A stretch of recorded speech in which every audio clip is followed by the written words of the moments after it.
Our second speaker today is Toastmaster Marixa Cummings. Marixa is a new member to Toastmasters and very excited about the journey. She believes that sometimes the best roads are the ones you didn't plan to take. Here to talk about her next road trip, please welcome Toastmaster Marixa Cummings.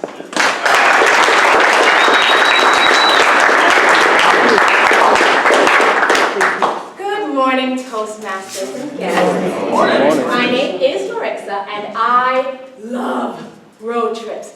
I love them because they have made my life replete with experiences. They are adventurous, spontaneous, unstructured, and unforgettable, kind of like me. But I like them because my life has really been essentially one road trip after another, and because of that, I've developed this kind of let's go mentality. But let me start from the beginning so you gain a better understanding. I was born in a beautiful place that is now celebrating an NBA championship. Toronto, Canada. I was born to a court clerk mother and a banker father, and it was his job that allowed us to kind of pick up and make spontaneous moves. So when I was 2, they decided that we should relocate to the Caribbean islands of Trinidad and Tobago. And I imagine the conversation with my parents went something like, well, the kids will learn to appreciate a new culture. They'd learn to understand people and develop a liking for new foods. And so, okay, Trinidad, let's go. And go we did. And I did learn to appreciate the diversity, the food. I learned to love and respect the ocean. I met my best friend of 38 years there.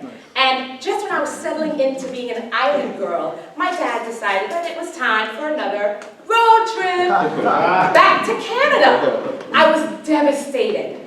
But of course he says, oh, come on, you were born there, and you learn to adapt. It's a new experience, new people, so okay, Canada, let's go.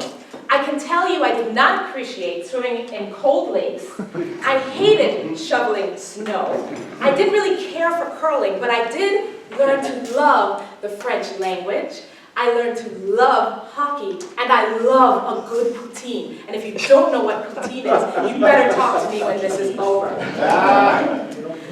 And as I was getting used to loving Canadian life, where I thought we would live forever, enter the 1996 Olympics, held in Atlanta, Georgia. It somehow inspired my father to think, we should move there. I was very upset. And his argument was, well, you're getting ready to go to college. New experience, new people. Fine, Dad. Atlanta, Georgia.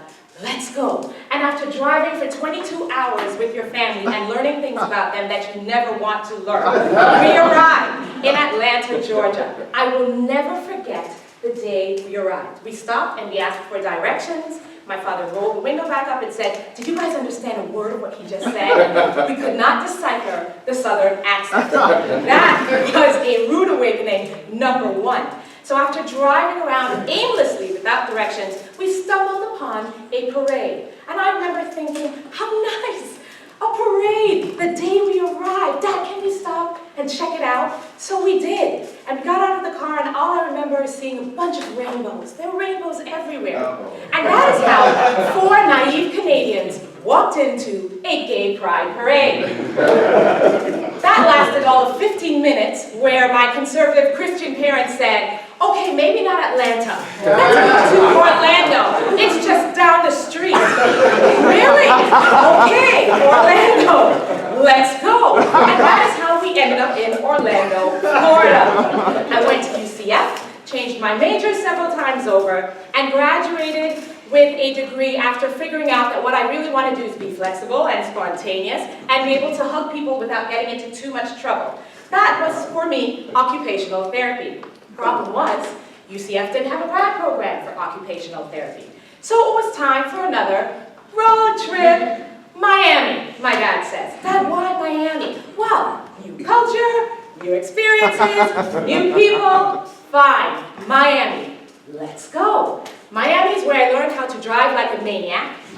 It's where I learned that my French lessons in Canada meant absolutely absolutely nothing, so I picked up Spanish, but I also picked up my husband. So it was one of the better road